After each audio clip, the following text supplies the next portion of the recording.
Liz, Michael, this blew my mind because he said a lot of things that when he said it, I was like, of course, yes, that makes sense because we've spoke about these things in the past. So let's get into it.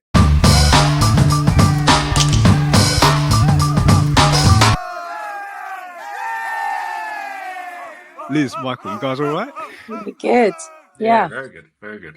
Happy days. Welcome everyone everywhere to another installment of the Elite Thinking Club. I'm Chris Jules Julian, joined tonight by Liz and Michael, and we've got an awesome episode for you tonight. Like this time traveler from 2492, apparently, by the way, Carlos Roma, has a message that he brings back for us. Now, why he brings back for us, I don't actually know, because Liz, Michael, time travel. Bear with me when I explain this.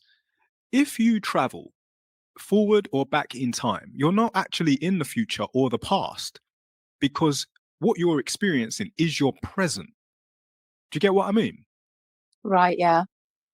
So there is no real future or past. So when someone comes along and says, yeah, I'm a time traveler, it's like, but how is that possible? How can you be traveling in time? So what I believe is possible is going to a certain space of time to experience what's going on there. So that because everything's happening all at once, but you're positioning yourself at that place, at that location. Do you get what I mean? So the term time travel. Sorry. How do they know they're a time traveler, and how do they time travel? Right, this is the point. So, okay, let's get this out before we talk about the documentary. Liz, Michael, what is your understanding of time travel? Before I just gave you mine. My perception of time travel is probably similar to what you see in the films, where somebody gets in a machine and kind of like Doctor Who, and travels to a different time, steps out of it, and is like, "Oh, okay, I'm in a different time, different place." But I think that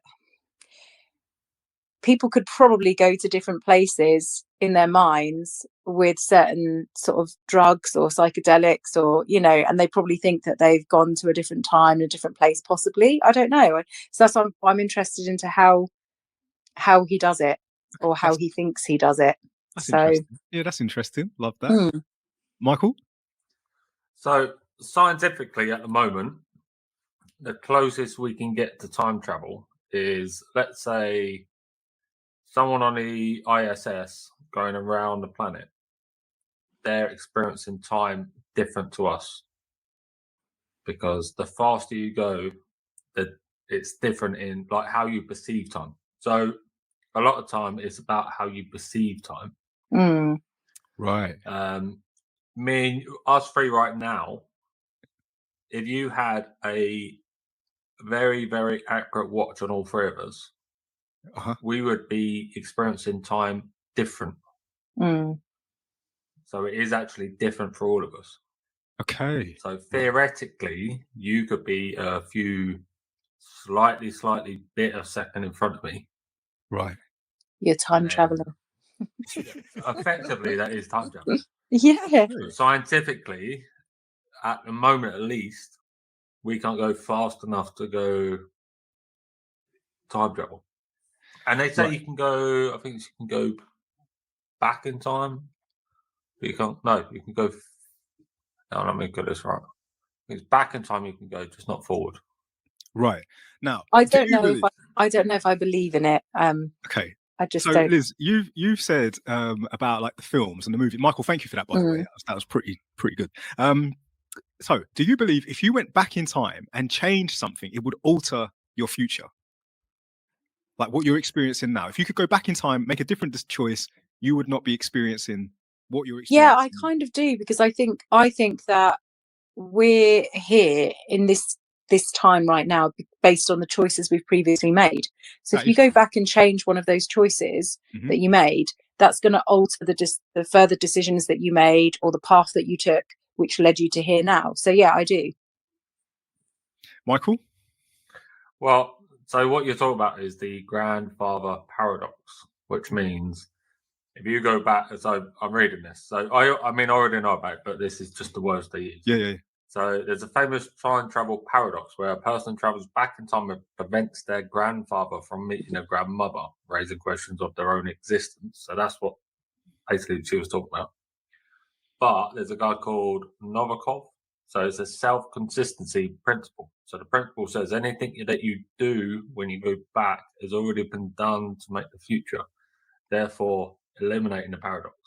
Yes, precisely.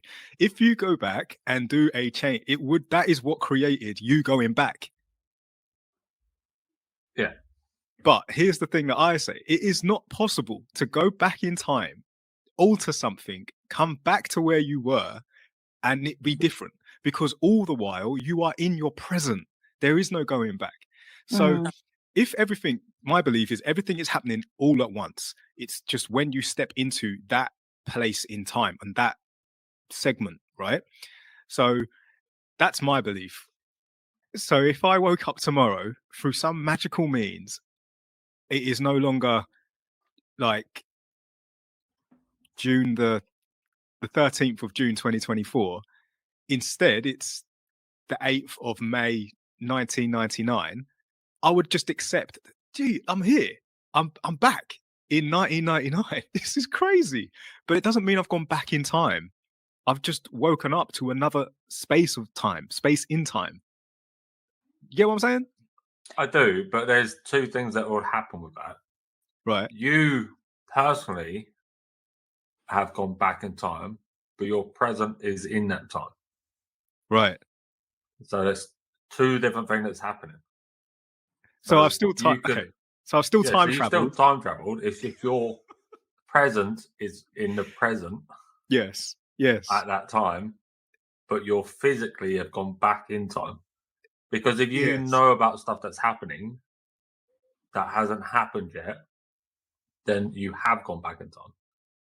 Right. So then that leads me on to this gentleman called Carlos Roma. And Michael, that was very well explained. And Liz, thank you for sharing. I love you guys. Like, it's so wonderful to have like more than one mind. And I'm pretty sure anybody watching right now or who's been viewing us for a while, which, by the way, thank you so much. We're now at 814 subscribers on the channel of YouTube. And shouts to everybody else that listens to us on Spotify and all the other places. Thank you from me, Liz and Michael. Honestly, big thank you. Oh, shit. Yeah, sorry. Michael has got his ETC tattoo. Yes. The lunatic. He finally went and got it, as he said he would. When we reached 500 subscribers. So yes, Michael, that is commitment to the podcast now. We're in it. Or if it ever fades away, Michael, you've got a tattoo for life. A lovely memory. Right. Memory, another part of time. Okay.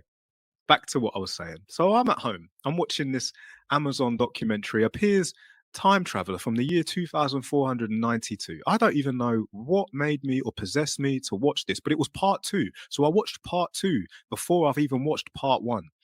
But some of the stuff that he was saying, I thought, you know what, I'm going to bring to the ETC because Liz and Michael need to hear about this and I want to know what they think about this. So, and you, the viewers as well, of course, let us know in the comments what you think. This Carlos Roma exposes a lot of the things that he says he has seen. And one of the things, so I've got a whole list of things. So I'm going to begin with, he says cancer is gone. Cancer goes. There is no cancer. He talks about B12 deficiency and how the government and the pharmaceutical industries have that coalition, is it coalition? Coalition, I'm not right, but how they're together and they are exposed about that. He goes, it's finally undone. Like everybody knows that they're in sort of deals, and eventually everyone clocks on that the only thing that causes it is a B12 deficiency. So as long as we're topping up our B12, there's no cancer. How's that? Next thing, COVID-19 was population control, but not how we have thought back in a couple of years ago, but what will be exposed. It is to save money by getting rid of a generation that are living longer. because they cost the governments more to keep alive. So what they did was they brought in this COVID pandemic and they tried to wipe out a large majority of the elderly, simply because the elderly are on their pension and they're staying alive for longer. So that's why that was brought in. Views and opinions, or you don't have to share if you don't want to, Liz, Michael? To be fair, you could get most of that insight by just having a trip. Because if you think about, was it 24, so it's in 400 years' time. Mm. So logically, if we put all this effort into cancer research, eventually we should have hopefully rid the world of cancer. You'd hope so. With that much, I mean, you think how much billions we've spent on it. You'd think they'd get. Yeah, I think we kind of already and probably kind of know. Well, this is it. We do. We're the Elite Thinking Club. We've been labelled all sorts. I don't care about the labels no more. You wild conspiracists, you talk a lot of whatever. I don't care. We're allowed our own opinion. Free speech, Yes. right? Thank you. Free speech. Right. So it doesn't matter what anyone says about us. We're allowed to speak what we Precisely. want to speak. Precisely. And I have gone down the rabbit holes of conspiracies for years. This isn't like, if you live it, you know it. It's not like we haven't lived year after year after year with the same repeated cycle. But it seems to be, for whatever reason, that when people speak about it, it's taboo. But it's not. It's common knowledge. It's like mass exposure of all of the wild, crazy things that go on behind closed doors in ruling elites and governments and things like that, and how they're all in each other's pockets, and how it is one big, I suppose, control agenda. So it doesn't sound crazy to us when a guy from the future comes along and says, oh, by the way, what you knew, yeah, that's real. That is what that is. But there are a lot of people out there who actually don't know what we know. The conspiracists are not the majority, I don't think. I think we are a small pocket of esoterics. And the masses, unfortunately, have to wait for things to be quite literally on their doorstep before they clock on, before they really get it. Or, like we've said in the past, are they still in a form of mind control, hypnotism? Are they still believing the smoke screen and mirrors? Or are they actually deep in and getting what it is that we've been going on about for years? We'll leave it at that. The next thing that this Carlos Roma says is every 5 years, there will be a new pandemic, but more aimed around mental health. What do you guys think to that? I mean, that does seem to be tracking. Every couple of years, there's a new thing out so at the moment, it's the sex alignment crap. What's that? So, I think I'm a yogurt today. Oh, what you... Okay. A yogurt. That's the best one yet. Yeah, which is that. I mean, that takes up a lot of people's time at the moment, don't it? So everyone's thinking about this shit. I mean, there's stuff. You think it's a mental health pandemic in regards to people losing their minds? Yeah, I think it's a mental health thing because I mean, the reports show that if a lot of people that change their sexes really young, then regret it later on. Oh yeah, 100%. The vast majority of people have done that. So I think it's just, instead of just going, oh, you're a bit confused, let's give you help. They're going, right, you're confused. Oh, you must be the other sex. And below 18, like, we don't trust under 18s to vote, to drive, to drink, but we can trust them to change their sex. Like something that is going to affect them for the rest of their lives. Right. So instead of just going, okay, you think you're a tree today, let's make you a tree. We need to help them.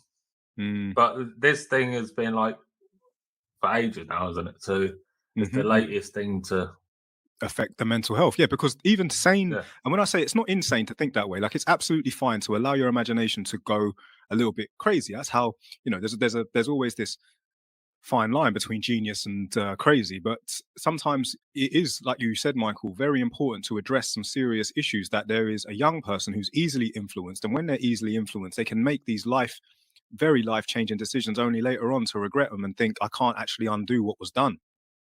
And is that mental health? As a society, we should be protecting children from being exposed to sort of even operating, you know, and doing those things to themselves until they're, you know, fully fledged adults. I don't think that it's something that should be promoted or rammed down their throats, or even an option being given to children. They need to be protected. Yeah, or forced to accept like a social norm. It's not normal. No, like, it's not. And the second we let things like that creep in, then it's disaster for the next generation. Just to be clear, so I've said that. So if when you're an adult, you decide that you're different, then go do you.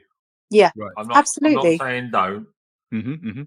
Just when you're an adult. Yeah, before they start coming at us with their pitchforks and torches. Like, eyes and flipping. Well, yeah, no, because we do believe in freedom of choice. But the problem is with children are easily, you know, children go through hormonal changes. Children naturally will go through fads, trends, phases. You know, there's things that you guys liked when you were 15 that you don't like now. You know, and there's things that you probably thought, I'm going to do this when I want to do this for the rest of my life. And you're not, and you don't, you know, so changing your sort of natural biological body and you know, and also affecting whether you can have children in the future and things like that they are things that children don't really think about because they're children, you know. So it's our job to protect them. 100%. And when we say children, right, I don't know if it's because I'm coming of age myself, but when I walk down the street now, I remember when I was 18, I remember when I was 21, and I look at 18 and 21-year-olds now, and I can't help but think they're babies. I visually see babies. I remember when I was that age, though, going out, having a good time. I joined the army. Do you know what I mean? I was in Afghan at 21. Oh my gosh, yeah. But I see a 21-year-old now, and I'm like, you're actually a baby. You're actually, do you know what I'm saying? And I can't help but think probably how an elder used to think about me. Like, you don't actually know shit. Even though I thought I did know like quite a bit. Like, who are you talking to? You know what I'm saying? Yeah. That's so true. That's so true. Okay, so this guy, Carlos Roma, says that every 5 years there will be a new pandemic, but it's actually a mental health pandemic. So something new will come that will affect the masses thinking. It will be, you know, a new thing. Every next 10 years, this is more of a lighter note, there'll be the invention of a bubble car. A bubble car. A bubble car. So if you can imagine vehicles on the road with a protective bubble shield. Oh my gosh. So if there ever is a collision, whatever is inside the bubble is actually well protected. It is not impact at all. Well, it is impact, but they're not affected. So and what's the bubble made of? Well, this is it. It's an invention that's coming. So where is it now? It's now 2024. Let's look forward to the next, like when this happens, and we can say, oh, that guy on the thing, he said that was coming. And we could be like, it's come. Now, that gives birth to what he talks about later on, which is actually the invention of more bubble technology. And if you know, The Simpsons are very good at predicting the future or making episodes. Didn't they have that big bubble dome thing? Right. So the movie shows the dome, and but I don't think it's a glass dome. I do believe that, because I'm going to talk about what he says. Right. Okay. Here's another thing that really got me excited, really happy about this. Actually, because I'm quite enthusiastic and optimistic about the future. I always have been, even though we can live through some dark and gloomy times. It's the best way to be. Yeah. Right. This got me happy. there will be an invention by Microsoft, because he states it, by Microsoft, that AI models will evolve and recreate holographic versions of ourselves. Oh God. Now, this is not a negative thing. Imagine we pass away. Me, Oh you, yeah. we pass away. However, we have left our legacy here on YouTube or on Spotify or wherever we are, on TikTok, for example, on Twitter, wherever we are, on Facebook, wherever you've left this timeline of images, voice, video of yourself. The future AI models will be able to take all of those images, all of the voice recordings, you basically, and recreate you holographically. And Hold on. They had a episode which covered this on Black Mirror. right. I don't know if you've ever watched that. I do enjoy it. I used to enjoy it. I haven't watched it in a while, but yeah. So anyway, there was an episode where, like, if somebody died, you could have all of that kind of put in and made into this sort of robotic hologram kind of thing. Yes, like a time capsule. Of yeah. Yes. Yeah. Yes. So if we have, say, your children have children, they have children, your great grandkids, great, or great grandkids, yeah, yes, they will be able to just say, I wonder what my ancestor was like specifically my great grandfather. And then AI will be like, well, glad you asked, because I actually have all of his digital recordings, or all of the videos that he left on something known as Facebook back then. Do you get what I mean? Yeah. And then boom, it just appears, and you'll not only will be able to obviously witness everything they left behind, like an episode like this, but actually have a conversation with it. It will be able to mimic the voice, everything, as if they were there. Yes, because AI can do that already now. AI can take my voice. I was going to say, all of that stuff we can do now. No, but the holographic avatar, Michael, like the actual. We can do that now. We can do that now. Yeah. I did not know we could do that now. Can they do holograms? I know they were talking about doing holograms for concerts for like famous people, famous singers that are no longer here. On one. Yeah, I remember seeing Tupac on stage, actually. But you can have a hologram. I mean, it's not really big, but you can literally make a hologram at home. All you have to do is add the AI into it and then just give it the coding that is going to act like you, which is easily done. You say this is easily done, Michael, because no one's really. I don't think. I have no idea how. Because nobody wants to do it. Okay, Microsoft are going to do it. It's not real. Microsoft are going to do it. So, according to this time traveler. Okay, that's quite interesting. But that's what I'm saying. I watched this documentary and he was saying a lot of stuff, and I'm nodding away, like, yeah, of course, like, because I can see it. Yeah, that would make sense the way things are going. Okay, here's the next thing, and I know.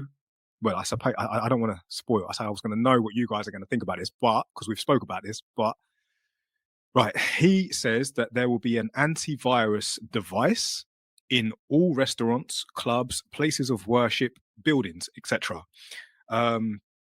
And what that is for is it immediately treats people, and it's like an antivirus task team. So if you're going to a place, before you go into this place, you will have to check that you are not carrying the virus. What virus? I don't know, but you have to check. So you get scanned. If you are infected, and I do that, like the inverted commas, infected, antivirus task team come along, and they are there to protect the people that are already in the building. On Monsters Inc. When the sock, Right. Now, the reason that I said I already know what you guys are going to think, because this can go into a deep conversation that we've already had before, but I'd like to have it again for any new viewers who may be watching us but weren't or haven't heard us have this conversation. Guys, what are your views on what I've just said about this antivirus device thing? I mean, it's very, because all they could do is if you had, like, say, an influencer then that isn't on board with a message at the time, and everyone's just okay with the fact that if you walk into somewhere and then the alarm goes off and they just get taken away, it could be used in a way that when you walk through a door and you don't have anything, but because you're against the establishment, they set the alarm off on purpose, and then they could just carry them away. Everyone just thinks it's normal, and then he died because of complications. He had a virus. Yeah, so it's very. It can be used for very evil shit. It's invasive of our privacy and freedoms, and I think it actually would breach a lot of like our sort of privacy laws and data protection. Like, you go to the doctors, nobody knows you go to the doctors. If you went to the doctors today, we don't know, if you've been scanned for something. We don't know if you've had an injection for something, and nor should we, because that's your private information. That's your private life. And it's our human right to have privacy and private life. So to walk into a building in a queue of people and to be pulled aside and taken away from the crowd like you're some sort of leper, it's just wrong. It's and I think also, like you said, Michael, things like that, when certain organizations of people and groups of people with power have that kind of ability to implement something like that, it always throughout history gets abused, and it would be abused. And you're right, Michael, they could use it to alienate people, they could use it to rid of certain people that are speaking things they don't want to be heard. So yeah, I disagree with my thoughts on that is no, that wouldn't be necessarily a good thing. Precisely. I mean, potentially we could have an example already. So an airport. So an airport, if somebody gets taken away, everybody that sees him will just go, he must be a terrorist or something, or he's done something wrong, or he's got drugs in the case, or So no one will bat an eyelid if the police just run in, grab someone in an airport, and then run off with them. You wouldn't bat an eyelid. Nobody would. The difference is we don't know what it is. It could just be that there's been a mix-up with their passport. It could be that there's something in their case that's leaked, or it could be anything. There could be so many different scenarios. It could be that they've brought in food that they shouldn't, or they've got medication that needs to be double checked that it is okay for them to carry, because there's certain travel sickness medication that has to be double checked at airports. There's certain antidepressants that you can't take through. So but with it being implemented with regards to antivirus, that would be something that we would all then know, they've got a virus. So it's slightly different to the airport sort of security, but I know what you're saying, it's similar, but it's that would immediately make people think, okay, keep away from that person, they've got this, they're a leper, they've got this virus or whatever. It could cause a lot of problems for the person that gets pulled aside. And also, I like the idea of it. I'd like. What if it makes a mistake? I'd like it in my house. If I walk from my front door, I'd want to see what's wrong with it. Right now, well said, both of you. Like, from all angles, I absolutely love it. I listened to it the way that he was explaining it, and it sounded like a good idea, especially if at that time of existence there is something contagious that does cause harm to human health, and it isn't shamed on. It is just simply that you must get the treatment so that you are able to join us and be still part of healthy human beings. That sounds far too familiar to what we've just been through, though. If that is the case, however, if it is not the case, and this is not an antivirus device, but simply you're not injected with what we want you injected with. Exactly. Now we got ya. Whether because you might have been part of the rebellion in the past, like we all here are. anti-vaccine, like, no thank you. I'm still living, breathing perfectly fine, 3 years later. However, if they do bring that in, it would take a lot. I would need proof that I'm infected first before just being taken away and getting treatment for something I've got no proof of having. Do you get what I'm saying? Like, it can't be. Do you get what I mean? Anyway, we look forward to it. I get what you're saying, but that's what I mean, because it'd be so. We did an episode on normalised. COVID passports, didn't we? And whether or not it'd be. Remember that COVID passport thing we did? Yeah, because Episode? we got them, didn't we? We got them. I'm not taking a jab. Part of the card things. Yeah. Oh yeah. Part of the experiment. Yeah. It's great. It's great. I'm still getting emails for that. So do I. I've still got the card I somewhere. can't remember what it was called, but it was like the I've control got group. Yeah, The control group. yeah, That was it. All right. Yeah. Whilst Michael's going to try and find that card, he's back. Here he is. The next thing that is really, I say positive, which I really liked about this, is he goes into saying how obesity will no longer be a thing like it is now. It will still be a thing, but it will be almost criminal. It will almost be Wow. against the law. And the reason for that is because there is no excuse. We live in a time right now where most people have access to a device like a phone. Mhm. Most people use this thing daily to the point where they cannot be without it. If you asked an individual now, give me your phone for 30 days, you're phoneless.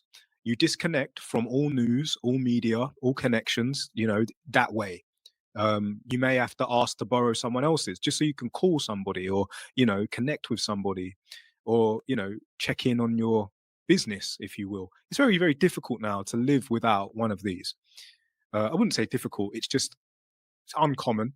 And I guess a little bit uncomfortable. I wouldn't say people are addicted to their It's phones. That's not impractical. fair. Yeah, it's impractical. I wouldn't say people are addicted to their phones because it's now a necessary tool in the current world we live in. But he goes on to say, Carlos Roma, that these things will no longer rely on being plugged in and charged. Instead, they are kinetically charged through you. You, living being, will have to carry this thing, and the only way to charge it is to be physically active. You have to move. You have to move. You have That's to physically incredible. move. That's incredible. It's genius, because if someone wants their phone and they see, shit, I've only got like 10% battery left, I better They've got to get up and move. Yeah. Got to get up and do something. So it minimizes the amount of time people are sat down doing nothing, scrolling, zapping, swiping, whatever you're doing. And instead, That's a good idea. I wonder how long that will be till that kind of catches on. I better get It up won't and be long. mow the lawn, or I better get up and go for a bike ride. I better get up and play a sport or something. Walk the dog.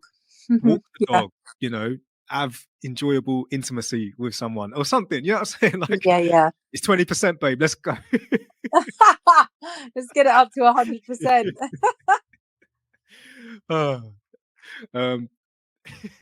That's another joke I had in my head there. All right. If you can go 80%, that is. Anyway. So yeah, that is that. The next thing that he goes on to say is about something that I had mixed thoughts about. Okay. Excuse the pun, I didn't right. It is mind projection. Mind projection will become a thing where we are able to attach a device to our heads, which allows us to project the mind. So if you can imagine, now I don't know this for what he said it is. He just says that is what it will be. The ability to see the thoughts. So if you go into like a psychiatrist or a counselor or a therapist, and instead of verbally speaking it, they're able to see it. They are able to replay the thoughts like a visual, it's a projection of the mind. Let's say you suffered with some childhood trauma. Let's go there. Have you seen the film Minority Report? Yeah. With Tom Cruise? and they've got those 3 gifted people who can almost see a murder. Before it happens. Right. It's like that. That's how I'm gathering what he's saying. Pre-crime. Yeah, pre-crime. But what this is for, this mind projection, is to heal us. Mind projection comes into a place where we can actually expose ourselves, but it's not to others, it's to ourselves. This device you will have, and you are able to see what is causing you your pain. You are able to see what it is about yourself that you may not like, and also, if exposed to others, will help you heal it. We're not going to condemn you for thinking it, but we are going to help you heal it. So, yes, he says it erases the bad thoughts. It heals the thoughts, the past, present, and the new future, and it's exposure. It forces you to heal. What do you think to that? Again, we've got something like that already, not to that detail. But Michael, are you living in the future? All these things you're saying, I don't even know we've got that already. Where is this? because I watch a lot of sciencey stuff, but they put like basically a helmet on you, and then they can watch the signals that come out of it. And I'm pretty sure I've seen where it comes up with pictures on it. So when you're thinking about something, it comes up with images. They're already doing it. It's just a more advanced version of it. Isn't it incredible that we can do that? Yes. Because how sometimes advanced we've become. Sometimes some people don't know what's causing them their pain. Sometimes people don't know. Like, you could be with a partner, and that partner that you truly are like naturally attracted to, naturally, drawn to, naturally mesmerized by, all of the signs are there, all of the physical things are there. Like, you're supposed to be by nature's design together. However, there could be some sort of trauma from your past that limits you from going further. Like, some people sometimes have things that are limiting them from taking things to the next step, or it could resemble a past, or are you actually able to heal? Some people are unable to heal, even though they may go on their healing journey. It's like, you might convince yourself you're healed, or you might be able to put plaster over the wound, but no, we need to get in there and actually heal that.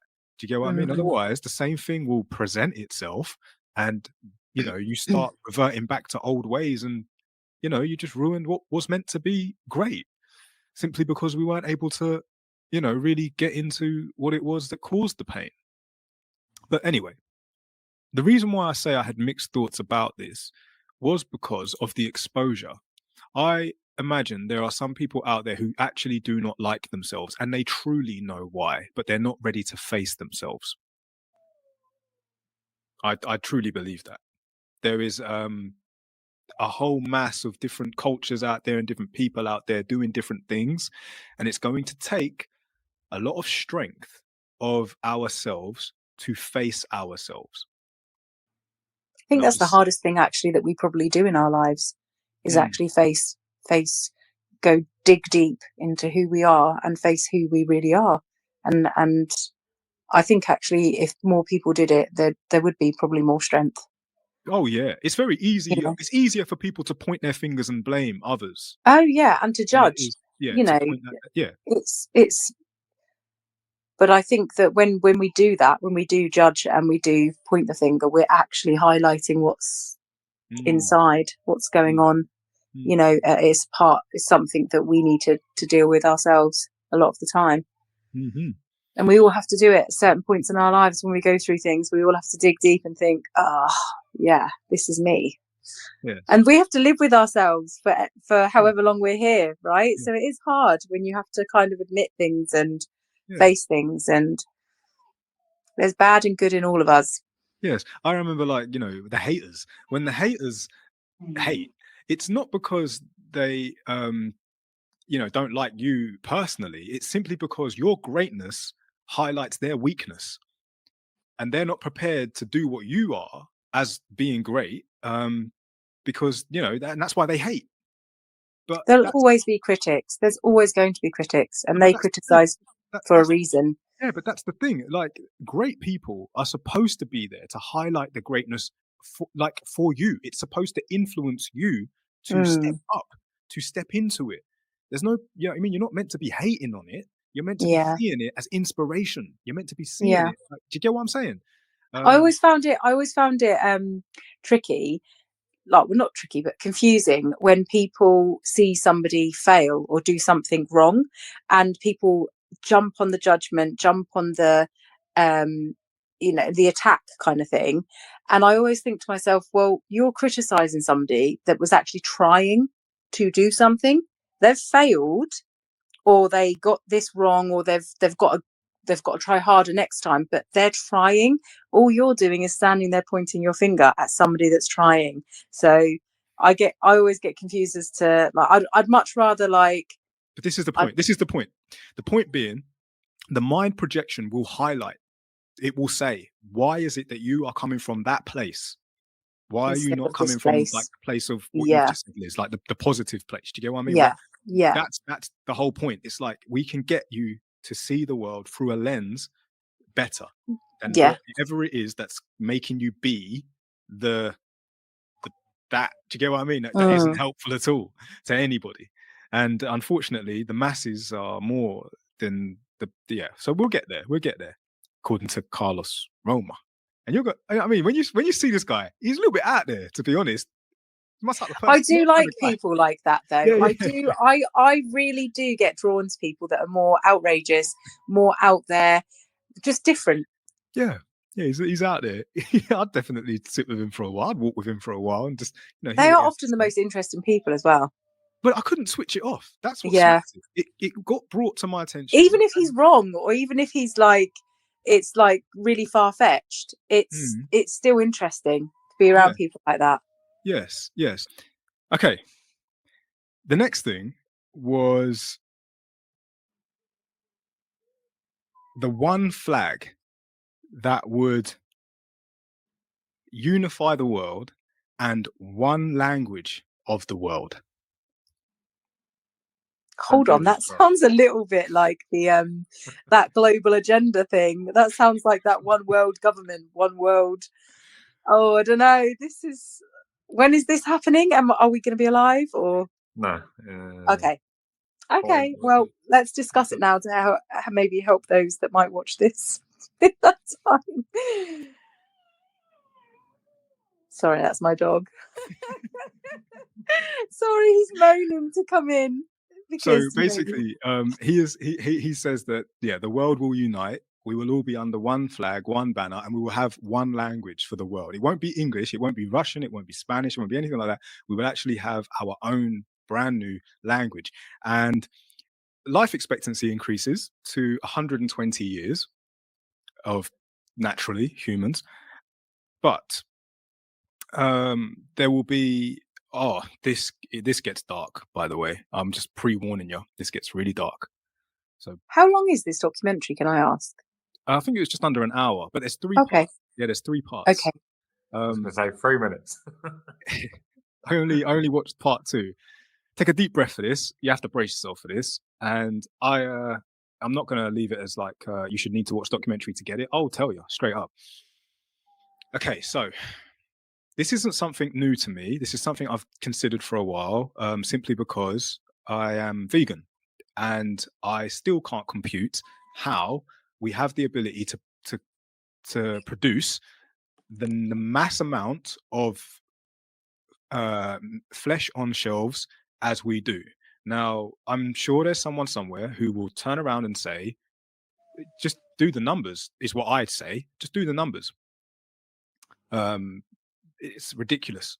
He goes on to say that the only sustainable food source is, at that time, not now, but at the time, is humans. We deplete the planet of the natural resources, and instead we have to resort to human flesh. And it is disguised as what you know as sausages, bacon, steaks, all that sort of stuff. Like Sweeney Todd. Yes, like Sweeney Todd, in pies, in thingy, but the human race is not allowed to know. It doesn't know. Instead, it is just eating. They still believe that, and the thing is, it comes in forms of like ration packs. It's like to sustain us during hard times. No comment. So how old is this guy? I don't know how old he is, but he says that. And this is from one of his time travel experiences. Yeah. Right. And the thing is, they do it in a way where based in what time? Like 2400 or something. Yeah, he's 2400. Yeah. So another thing that he explains is that the way it happens is it is under the radar because they preserve dead bodies in morgues so that when they go into graves, they aren't decaying. So they're able to bring them back up and then put them through the meat grinder, if you will. They also take people who are not really helpful in society, like prisons and stuff like that, life sentences, stuff like that. They start to farm humans, but under the radar. So, yeah, bit grim. And I knew it would be a bit grim. And I said, brace yourself. I don't know. But, I mean, this is allegedly, obviously, this is his But it does make you question, like when people go missing. It sounds really out there. And I know there's people that will probably see this and be like, what? But right. Yeah. But, okay. What people go missing, people disappearing. Oh, I know. I know. We are not shy to really have a conversation here at the Elite Thinking Club about, some of the real things that potentially are going on, because there seems to be a trail of breadcrumbs around all of this sort of stuff. I mean, explain to me how we can 1 year talk about, Jeffrey Epstein and all of his friends and, having child trafficking rings and all that. And then the man goes to prison, dies in prison. You can't tell me we can't have these conversations. You can't, because we are allowed to. Well, we're allowed to have them. It's freedom of speech, but also we need to be having these conversations. It's important that we don't just believe what we're told on the TV, that somebody just went to prison, then suddenly died. And, we definitely need to be talking about 100%, stuff 100%. We're not blind. We're breaking things down. Yeah, grand old Duke of York out there, 1 minute on the front page of the newspaper, or not on the front page of the newspaper, but yet here he is. Do you know what I'm saying? My man, literally best friends with the guy, and you got to be very, very, I suppose, afraid to not have these conversations. That's the only reason why you won't have them. It's fear, because it's back to what we're saying. Face the reality that you have. Have the fun. Like, this is not doom and gloom. Flipping hell. It isn't when you're in a position that we're in. Like, comfortable in the uncomfortable is what it is. Like, you have to highlight it. Otherwise, anyway, we're going on a bit. I went on a bit on a tangent. Sorry. Let's get back to one of the fun things. Right. So this guy. Yeah. So is he going back and forth, or did he get to, was he in that timeline and then come back? That's what I thought. Like, okay, so that's what I said to myself. Like, why has he come back? Like, back to the first thing we spoke about at the start of the episode. How did you see time travel? Because if it is going there, then coming back to alter this present, this moment, does it change the future? I don't believe it does. What I'm saying is, so in his theory, was he here first and then he went forward? Or did he come back here? He's from there. And if he's from the future, was he in that future time, and then he got to a point and then he come back? So my point is, if this human eating thing is under the radar, how does he know? Right. That is very interesting. And this is why I suppose we're doing this episode, because I stumbled across this documentary. I'm saying to the viewers, if you want to hear it and you want to see it, check it out. I'll put the link in the description to part 1, because it is actually here on YouTube, and part 2 is on Amazon. I don't know where part 3 is, but when you see this guy and you can't help but watch it. You can't help but hear what he has to say. And I don't know if it is actually just a movie made to entertain, but I don't know. I was kind of in the thought of, I was trying to take it with a logical mind, like a logical, sensible mind. Like, it could just be a movie here to entertain me about what could possibly happen. Just let myself, just watch TV, just to just to escape a little bit of the normal life. let this man entertain me with this, or let these film crew entertain me. But it's so believable. It's like, yeah, I can see that, because these are things I've thought about in the past. I've definitely thought about in the past. Why do I not see, like, quite literally millions and millions of cattle? Why do I not see this? Where is this? Where Take a plane does over Texas.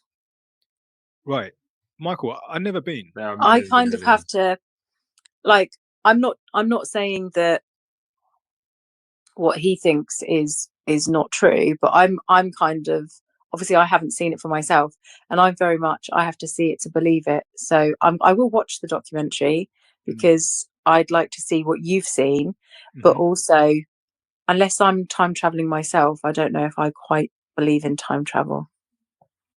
Okay. I mean, Unless I'm like picked up in the middle of the night and taken somewhere in 400 years, and then I come back, I'm like, guys, I wouldn't stop talking. And then we'll be like, days. we don't believe you. Yeah, I know, it'd be very hard so for someone to believe. It's like, right, it's like the return of Christ. It says in some of the scriptures that he will come back, he will return. And for some of the followers, Jesus Christ could appear like me. He could be me. I could be him. I could literally stand there and say, oh, by the way, I'm Jesus. I'm back, by the way. They would turn around and be like, you're not Jesus. You know you're not. I'm like, yeah, blasphemy. You were waiting for me to return. You've been waiting. Now I'm here, and you won't even believe it. Do you get what I mean? So it is quite. It's hard to. We live in the times as well where we are very much like, we have so much fed to our minds on a daily basis through the screens that we look on. It's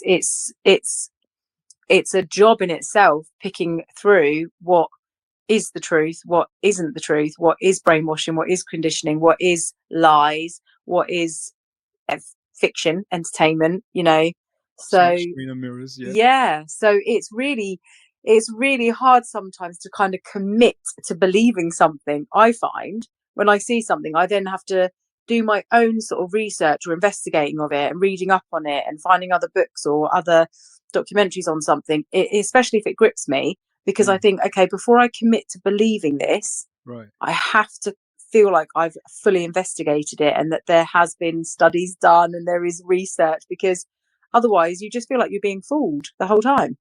Well, even then it can be coerced, because exactly where and manipulated. do you do your research? Exactly. You do your and research on what platforms are providing the research? Is it manipulated? Are they paid, funded? I know, this is what I mean. So it's literally living in a time where it's your state of mind is like, oh, I'm just going to be like a non-believer of anything. It's really hard because I think our nature is to commit to things and believe in things and have faith in things and like feel like we're part of something that is going to happen, or that is, a good thing overall. And I think that I struggle with that on a daily basis, like committing to believing so much, and I question everything, even things that I look back on when I was a kid. I'm like, I remember learning this at school. Hold on a minute, why did they tell me that? And then I start I'm like, oh god, no, I don't believe in this. No, I don't believe in that. One of the hardest things about being sane in a world of insane is that you are viewed by the insane as insane. I know. So I would explain some logical things sometimes, so logical to some people, but yet it's not. They'd still be sounds baffled. like madness. I would say, once upon a time, you were taught a white lie that you 100% believed in, like Father Christmas. Only to later be told that it's not true. And you believed that immediately. Now I'm telling you the same, but with something else, yet you do not believe it like Father Christmas. Why is that? And they will still question themselves straight after it, and then maybe project onto me like, why are you doing this to me? Stop fucking with my head. And I'm not fucking with your head. Because you've made them think. You up. I'm trying to help them think. Yeah, I'm trying to help you understand that the mind, your ability to think is what is your power. That's your power. If you give that away, you are in a way powerless. You have to have the ability to think critically. You have to have this is why I get passionate about helping people. But the thing is, you got to do it kindly. Okay, you got to do it in a way that is digestible. Well, they say you've got to reach hearts and minds, right? Yeah, in order to get it. It's hearts and minds. For real. That's the mission anyway. Yeah. Anyway, I'm glad that we're having the conversations, because that's what it's supposed to do anyway. It just opens up the conversation. However you get there, you will get there. It doesn't matter. I always learn something random every time we come up on here and we go live. I always learn something random from Michael or you. So I'm grateful for it, because it's something I didn't know before. And I love how Michael always brings the most random stuff about science or just in general. Like, my favorite comment on this evening's thing is, today I'm a yogurt. I'm going to get a t-shirt with that on. I am, because he always has these one-liners that I'm like, I just can't get out of my head. Thanks, Michael. I do love it. Do you want to hear something really mental, sciencey stuff? Go on then. Go on.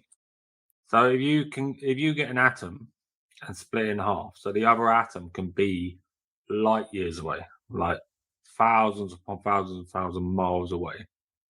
Yeah, right. To the point that you can't even see it.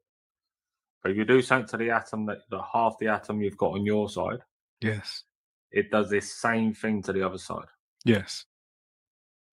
It is quite literally connected. And they say that this is the power of the thought.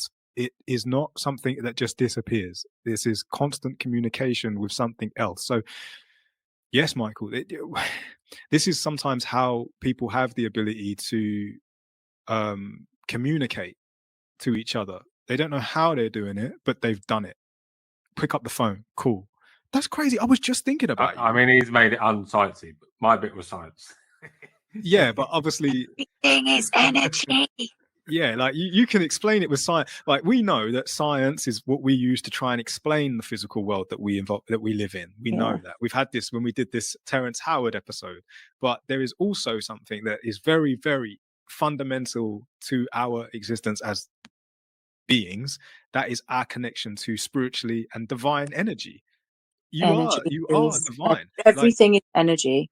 Yeah, you are essence of existence. Like, for example, if I took a knife and cut off your arm, you are armless, but you are still you. If I took the knife and cut the other arm off, you're you're without two arms, but you are still you. I can continue to do this right down to all you're left with is a head, but you are still you. If I take the head off, do you believe you go? No, the essence of you is not your physical flesh. And that's something that I get passionate about teaching people, because it's spirituality. And even though science can explain certain things, like the physical world we live in, which it's great at doing, there are some things it cannot. And that knowledge, that comes from higher divine, that science cannot explain. Can try to, but I think it would definitely takes more than science. But anyway, it's a whole other conversation. I'm gonna finish up by saying the final thing that got me thinking about time travel and where this guy's gone and what he explains and all the things he spoke about, which I highly recommend you watch, is, you ever remember the cartoon show, The Jetsons? Yes, in space. Jetsons. Yeah, the futuristic thing. Yeah. I don't think that is a reality. Like, this space exploration, I don't think that's a thing. But he goes on to say that what we become is a bubble car society with bubble houses, with bubble cities, basically a bubble world. But the bubble world exists above land somehow, like a hovering city, to allow the natural world to create itself again. So the vegetation regrows naturally. No more highways, no more buildings, no more none of that. It's just quite literally Greenland and sea. And we exist above it. And he also says there's something that exists below, but I don't want to spoil that. You can watch that to see what he says about that, because that we're gonna have to now, aren't we? That was that was out there. Really out there. Okay. Really out there. So yeah, look forward to that. Okay. Liz, Michael, is there anything else that you guys want to add to tonight's episode before we say goodbye? This guy sounds like he's been on mushrooms. You actually said what I was thinking, Michael. But no, maybe he is. Maybe we should listen to people like this that say these things that know about the future. But yeah, I have to kind of see it to believe it. But it's been interesting, like the things that he alleges that he's seen and that he's aware of. Out of all of the things, what excites you the most? Out of all of the things that we've spoke about, is there anything that you're really? I think the thing where like obesity is kind of eliminated and the whole like keep moving. I think that's really good. Yes, I agree. That is a good thing. Again, that's another thing that I had a kinetic torch ages ago, so it's not that difficult to get it into a phone. But we want it mass produced, Michael. Like it becomes like, how individuals will have certain things, little things here and there, like, yeah, cool, you got that. But we're talking about massively adopted, become a ubiquity, become a normal. Do you get what I'm saying? Everyone's got it. It's the thing. Yeah. Now that it's said, I'm surprised it's not been done. Right. Anyway. It'd make more sense for it to be charged by a kinetic. I've got a kinetic watch that it does make never sense. Ever have to charge it. Yes. Okay. Yeah. Well, thank you, Liz, Michael, for joining me tonight. My yin, my yang, my sword, my shield. Love you very much. Thank you, viewers, for being here. If you've watched it so far and you like the episode, you know what to do. You know how to do it. Help us grow. Hit the subscribe. Hit the like. Tell others. You do us massive favors. And thank you so much. Honestly, the journey is incredible. We're in our 4th year now. We aren't going to stop. Can't stop. Michael's got a tattoo now. And so, yeah, we will continue to always do what we do. Behind the scenes, we was talking about like future. And I was like, we better not stop. I've got this. Exactly. Right. So from me, Liz and Michael, everybody everywhere, peace and love.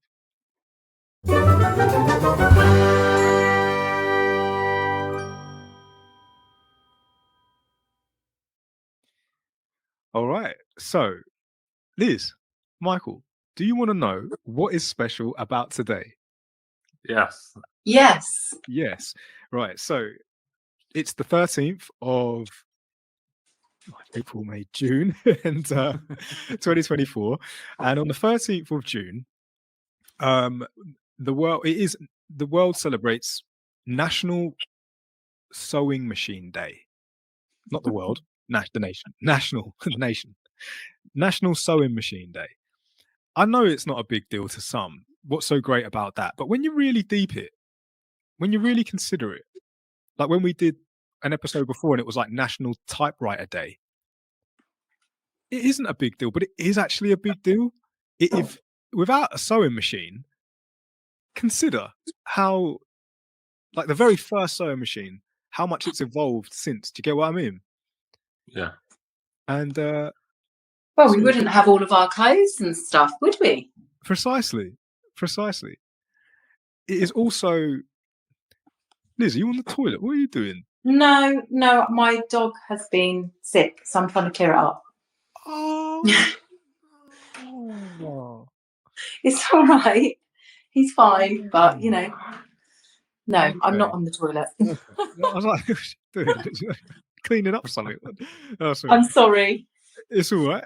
I get a bit OCD when it's like animal sick and stuff. Yeah, you've got to do that. It's also the Feast of Saint Anthony Day. So, Saint Anthony, you know anything about it? Nope, I have no idea. What did he do? I like learning about saints, but what did he do? What was his thing? Right. So in Portugal, they celebrate the Feast of Saint Anthony, who this man, short-lived life, came along and influenced a lot of people through kindness, influenced a lot of people through good religion. And yeah, he's celebrated every year by the Portuguese. So the Feast of Saint Anthony. Take a look, check it out. This is one that I love that we do this. What's special about today? Because it's always just like things do. that, you know what I mean? It's International Albinism Awareness Day. So what does that mean? Basically, Liz, Michael, do you know any albino people? I used to go to school with I don't want to offend, but if that's the right terminology, albino. I used to go to school with a guy that was albino. Yes, Michael. Yeah, I kept saying that's the all white people. Yes, real white people. So, yeah, what it is well, obviously being International Albinism Awareness Day, the pigmentation of their skin makes them pure light, like their hair, their lips, their eyes. Sometimes their eyes are a little bit red. Like I'm not saying all, but because it's not all. But anyway, I used to think that they were like angels. I used to look, honestly, I'd see an albino person, I'd be like, ah, you're amazing. I've never seen anybody like you before. Like I'd be very mesmerized by them, because I think they're special. But yeah, today is the International Albinism Awareness. Yeah, first one I saw was on Big Brother. Big Brother. Oh yeah, there was. Yeah. Okay, it is also a bit of fun. International Axe Throwing Day. Oh yes, come on. You got Another bit of axe throwing. Have you ever done it? Not like the popular go to the actual places now. I've thrown axes before, but yeah, I've thrown an axe. I find it really therapeutic throwing an axe. It's really good fun. It is really good fun. Yeah. Whatever you find therapeutic is. I mean, me, I do the ironing, but yeah, if you want to throw an axe, then and painting. I find painting therapeutic as well as axe throwing. But yeah, it's good fun. No, of course. Yeah, I mean, we've got one in town, but I got told it's too like there's always a marshal there, so you can't just have fun. It depends what you find. Yeah, because I guess they worry about health and safety too much as well. Which I mean, with axes, you kind of have to, I suppose. No, yeah, 100%. Like you're wielding an axe, guys. Liz is like, I'm never going axe throwing with Liz. Mentalist. Right, can you imagine, right? Someone just saying, "Yeah, here's a gun, just have fun." It's like, no. To be fair, that's a I weapon. went to a gun range in America, right. And I thought there was going to be a guy behind me, and he went, "Oh yeah, right, here's the gun, here's your ammo, it's in there." So I went and just like popped off like 300 rounds. Yeah. And I was like looking around, like, oh. Was this before you were a soldier or after you were a soldier? After. This when I went to America. Michael, come on, like the guy clearly knows that you're some sort of military. Most people are able to spot a veteran and someone who knows what they're doing with weapons. But fair enough, like maybe, yeah, he gave you the benefit of the doubt. But yeah, axe throwing. If you've obviously done it, guys, you know it is not as simple as it sounds, and it's actually quite hard. I've been bowling with some people, and they struggle to throw a bowling ball down the lane. I mean, maybe you say that. Yeah, it makes sense. You know what I'm saying? Anyway, okay. Next one. It is National Dance Therapy Advocacy Day. So, shouts to all people. That's good fun too. Yeah, shouts to people that dance for therapy. I'd do it. You know what I'm saying? Yeah, well, it's actually really good for us. Yeah, around the house. It's really good for like channeling your emotions and stuff. It's really good. We should do it more often. Yeah, charge your phone while you're at it in the future. Yes. Yes. Oh my God. Can you imagine? There'll just be raves around the whole world. People 100%. charging their phones up. Constant raving. People will create businesses from it. They'll be going around restaurants just being like, you need your phone charged? Yeah. Pound a minute. Yeah, I'm now training for a marathon. So do you want me to like hook your phones up to me? Yeah, and, people will be walking around strapping like 10 phones to themselves and be like, yeah, I'll charge it for you. Going for a towel. Okay. That's actually quite good, actually. Like people who are really into fitness could make money out of that.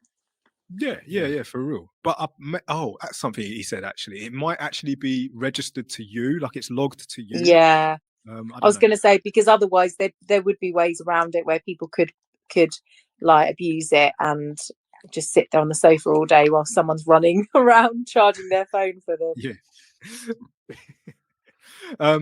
It is National Weed Your Garden Day. Oh, yeah, I need to do that. I was meant to do that. I say I'm meant to do it. I could do it. I'm going to do it next week. I was meant to do it Monday. Too many things to do right now. Not today.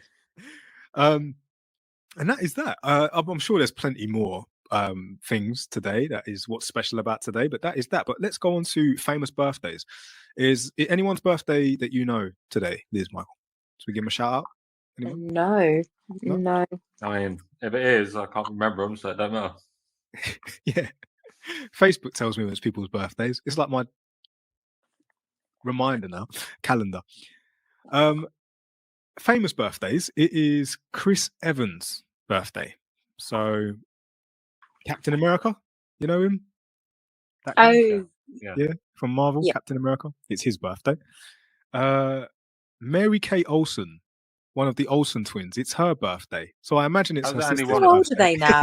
I imagine it's her sisters as well. I don't know how old they are, Liz, to be honest. But yeah, it's their birthdays. Some people watching now, they'll be like, who is that? Who are they? Yeah. I know Captain They America. kind of went off the radar, didn't they? Right. I mean, they've done a few films. Yeah, but I mean, like when you were growing up, Michael, I was saying people this day and age, like young people, they wouldn't even know who they are. They know what Captain America is, but they wouldn't know the Olsen twins. It is also Jay-Z and Beyonce's daughter's birthday, Rumi Carter, and also Steve-O from Jackass. Oh, happy birthday, Steve. Oh yeah, I know him. Yes, today. I knew you'd know that. You'd be like, oh yeah, I know that. Celebrity. Happy days. I love Steve. And that is what is special about today. The little bonus bit at the end of the episode. Love it, don't we? We do. We love it. Liz, Michael, we're in our 4th year. Remarkable. Chatting away endlessly to one another. And we're still here. Whoever watches. Yeah. We're still here. Remember how it all began? Like, you know. Yes, I do. Yeah. Didn't even know we'd be doing it like this. Now we're doing it like this. But I've been doing this the same amount of time I've been doing my studying. Wow. Because I started this roughly the same time as I started my studies. So, yeah. And I started this because I needed people to talk to about what was going on in the world. I was like, know. I'm not crazy. I know I'm not crazy, but I knew this was coming. It kept me sane. I swear to you. I'm forever thankful towards you for creating it, because just to pop on each week and talk to people and feel like you weren't going mad, or that you're not alone in it. You know, right. Even just questioning certain things, even if they brought something up that I wasn't questioning, it would make me think, well, at least I'm not the only person sitting here questioning this. Precisely. You know? There's a very important thing to know, and that is esoteric thinkers can sometimes feel very alone with the masses that surround them. Majorly. But you're not alone. There are many who think the same thoughts like you, and it's perfectly sane to see the world through the lens of that can see through smoke and mirrors, that can highlight truth, that can actually say and point and realize that no, for a long period of time there is some underlying something going on, and the more we all speak about it and the more we're open about it, the more we are able to what most people are so willing to give up, which is their power of life. Like, you are not meant to be controlled. You are not supposed to be under the spell. You are supposed to be here enjoying the existence of life for its fullest.